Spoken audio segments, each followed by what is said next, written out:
Hello, this is a tarot reading for Gemini for the month of February in 2017. Thank you for joining us last time, for all those that were here last time, and if you're new, welcome. There are some introductory videos I've posted on how I go about doing these readings and what you can sort of get out of them and all those sorts of things. So please check those out if you have not. But I'm going to go ahead and get straight into your reading for Gemini. For your current situation today, um, we have the Three of Cups. And the Three of Cups is all about abundance. There's a sense of achievement, sharing. You know, you've sort of come through the hard times, or you've figured out the secret to joy and abundance and that kind of thing, wealth rather than money, and that sort of thing. So that's the current situation that you're in. And what's influencing you is a spontaneous opportunity. This is the Page of Cups. So this is sort of the very beginning of a creative venture. And if you notice, there's the white rabbit is on this card. So the energy that you get out of this is sort of very much like the White Rabbit in Alice in Wonderland, where it's not the act of following the White Rabbit is sort of just an intriguing question, something that pops up in your environment that's curious and out of place, and sort of following that rabbit down the rabbit hole brings you to a new power or creative idea or inspiration or something like that. So this rabbit has showed up for you. There's a rabbit hole for you to go down. Now, I'm seeing in the past you have the Justice card, or what got you here, or whatever. This really means that what's happened is the result of karmic cycles. Perhaps you are receiving some benefit, some financial payment or something, which is at the expense of another person, and you might feel bad about that. But if you sort of understand that what they did to earn that loss. You see what I'm saying? So everything is sort of karmically working out, and it's an instrument of destiny. It's not necessarily you, so you don't have to feel bad about this. And I can see that in your current situation, you're feeling there's some sense of benevolence there, or sharing. Perhaps there should be more of it. There should always be more of it, but that's sort of what's keeping your karmic cycle on the good phase.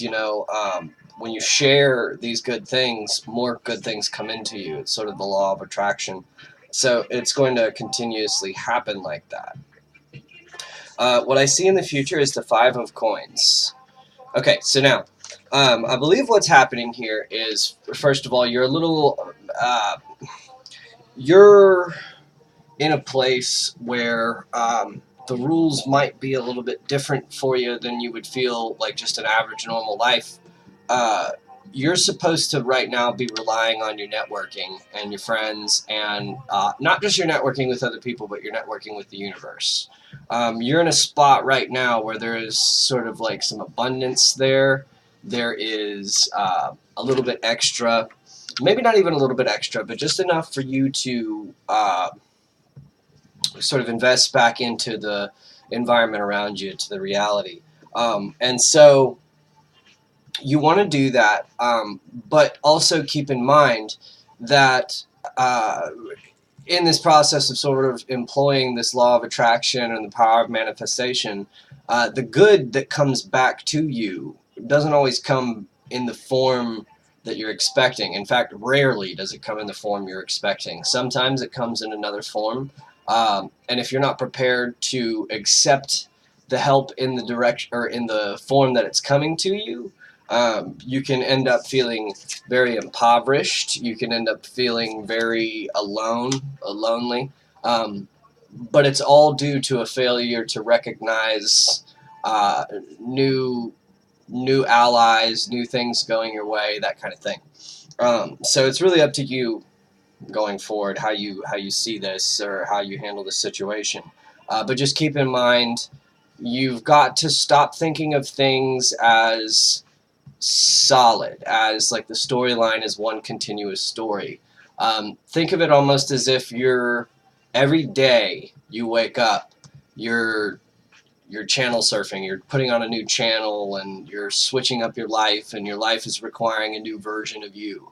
And in this particular version of you, this is what's happening. It's time to either follow that rabbit down the rabbit hole or resist this process, which uh, will probably make you feel isolated, despair, alone, that kind of thing. You've kind of got to just swim with it. You know what I mean? The foundation of the situation is the Ace of Cups, which is, again, a great opportunity. This is emotional overflowing. It's an opportunity for happiness, better happiness than you have right now. And when I say better happiness, I mean that this process will expand your ability to feel emotions. It will allow you to maybe not even with just yourself, but it'll expand your ability to empathize with others, or your depth of being able to feel emotions. All of that makes you a stronger communicator and a better person overall, you know? So that's a good thing. In your crowning thoughts, you have your Two of Swords. Now, this is a very interesting card. This is one of my favorite cards, actually. There's a sort of, in the crowning thoughts, this kind of means that there may be two conflicting ideas, or maybe even more than two, but specifically there are conflicting ideas in your mind, which make it so that there may not at the present time be enough information to make a good decision, right? And I'm always reminded by this card of sort of the classical way they train fencing. Fencers, where the apprentice will live with the master, and he'll be sort of asked to be prepared to defend himself at any time. And he's really just doing laundry and little chores and things like that around the house. But the master is lurking around, hunting him down, and at any time he could jump out and attack the apprentice. And so the apprentice is supposed to, defend himself with whatever is available, whatever he has around him. And what he finds is that if he is preparing for attack from a specific direction, if he expects it to come from one way, then all of a sudden the master comes out from behind and whacks him on the back of the head. So after a while, he just sort of abandons trying to prepare for it, and he just walks around, and if it hits me, it hits me. And what he finds is that in that surrender, all of a sudden he has this new energy, this enhanced reaction time where he's actually able to defend himself at a moment's notice, because he's not expending that extra energy in withdrawing from the direction he was prepared for and then reasserting that energy in a different direction. So the key to spontaneity, or to really unlocking the best reflexes or the best decision-making ability that you have, is to release your expectations. And so this is why this is a really powerful card for me, especially because I know I'd always need to be reminded of that, because you're constantly bombarding people with your expectations for them, and good God, sometimes it's just overwhelming for people. Really all people want to do is be happy. So just because you have some vision of the future where everything is better, doesn't mean that has anything to do with how you're interacting with people in your immediate environment who are trying to be happy, So there's that. We have for your advice in this situation the Nine of Coins. And the Nine of Coins suggests abundance again. So this is telling you to keep in mind or to enjoy the current situation. So whereas like the Ten of Coins would be a little bit more just raw material wealth, I think of like vaults of gold full. The Nine of Coins is in a place to where you're not overindulged in wealth, but you have a good amount of wealth, and you have a fantastic opportunity to really appreciate that wealth for what it is, rather than just a bunch of figures on a bank account somewhere or on a piece of paper. You have the ability to relish in what you've got for a second here. And I think that that's what the cards are sort of telling you to do, to maybe sit on your hands for a little while until you have some more input. And when you have more input, it should seem pretty clear on how to proceed forward. You're following the right rabbit at this time. So just wait for the rabbit to move. Don't force the rabbit along or try to pretend that you know which direction the rabbit's going and take a shortcut or anything like that. Just sort of follow it through. What we have for your current environment is strength. Okay, so this is why you can sort of relax and follow the white rabbit, because you have a network, you have some stability here, you've got some good friends, some parents, just people around you who care, who have sort of really been through some big battles themselves and have come out on top with some bragging rights and some wisdom. To really help you out, and so this being in your environment is a good thing. This sort of in the environment, to me, brings forth pictures of like viewing human societies and interactions more in a natural sort of like evolutionary way, or sort of survival of the fittest, natural selection, that type of thing. And what it also means is, like in the Five of Coins, how I said your blessings or your positive karma may not come in the form that you expected. You might think, well, if I do this, then something good's going to happen for me. But that's not really how it works. So when you get into a really serene sort of Zen state, you notice that every little part of reality can interact with you and can be an instrument through which karma and all this stuff works out. So you don't fixate on one specific expectation for the future quite so much. We see in your Fears card the King of Coins. I'm sorry, the King of Swords. Now, the King of Swords is a very intellectual, usually very intellectual person, but it can just be a very, very difficult to argue with person, because he's going off of a set of sort of concrete facts. Now, the weakness with facts is that facts are isolated to a particular perspective, to one interpretation, right? So, and it's well, they're supposed to be. In reality, they're not, because any fact can really be, the meaning of a fact can be interpreted differently, right? So facts may be facts, but what do facts mean? Because without the meaning, the fact doesn't really have a big point. So you can throw out a random fact, right? Like 100% of serial killers use Tylenol.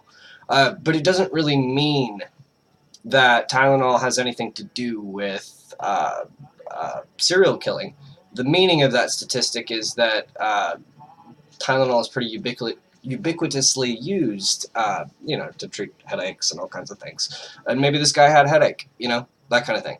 But so you see how facts can be misleading in a way, because facts don't really communicate intent. To communicate intent or feeling, you usually have to employ metaphor or certain literary devices like that, parables, that kind of thing. And even that doesn't necessarily get the point across perfectly. I mean, the Bible is pretty good evidence of that. But when you speak in that way, at least, if you're talking to another person, see, the problem with the Bible is that it's thousands of years old, so we don't have like a reference, a spoken word reference on body language and feeling and intent, like from our leaders. We do from our local pastor, but to be honest with you, anyone can be a pastor these days. There's not really a vetting process like there used to be, minimally in some denominations, but it's just anybody can preach these days. And but anyway, all this was to say that this person that you fear anyway, he's definitely going to be attached to the facts, but pay attention to the fact that facts are open to interpretation, right? That there's different meaning in these situations, and that's how you're going to overcome whatever obstacles this person you're fearing is throwing your way. This could be a lawyer or somebody who's really knowledgeable in a field, right? They have a lot of book smarts, but their weakness might be common sense, so watch out for that. All right, if they're an obstacle, I don't know if they are or not. So in other words, you can use this person.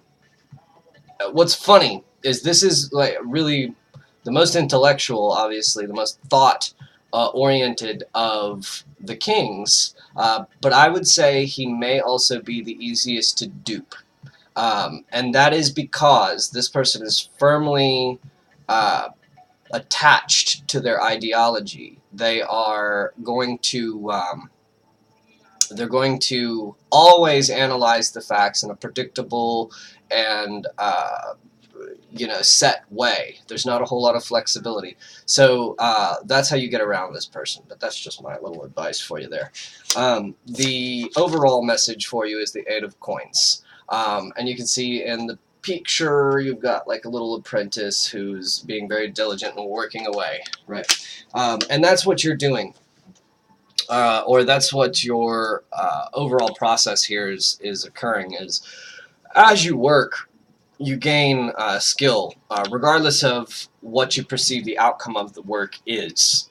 So you're being placed in situations right now that are for your benefit because you're having to grow. You're having to you're going through a creative process, or not necessarily a creative process, a developmental process, which is going to expand your horizons and your abilities a little bit, and that will bring you new opportunities. And that's really what this is all about. That's what the page, the White Rabbit, the Page of Cups is about. Is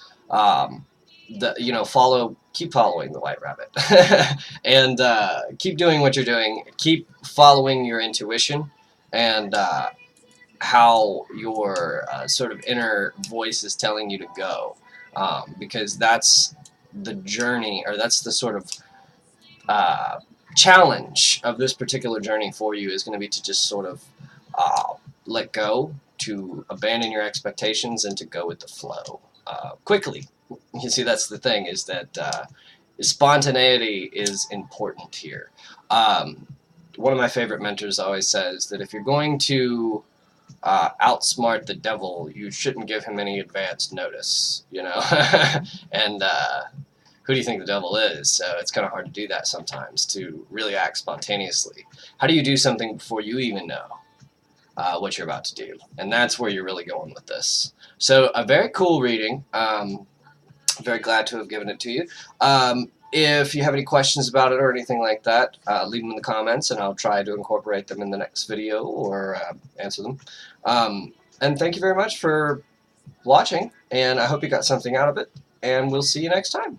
Okay, bye-bye.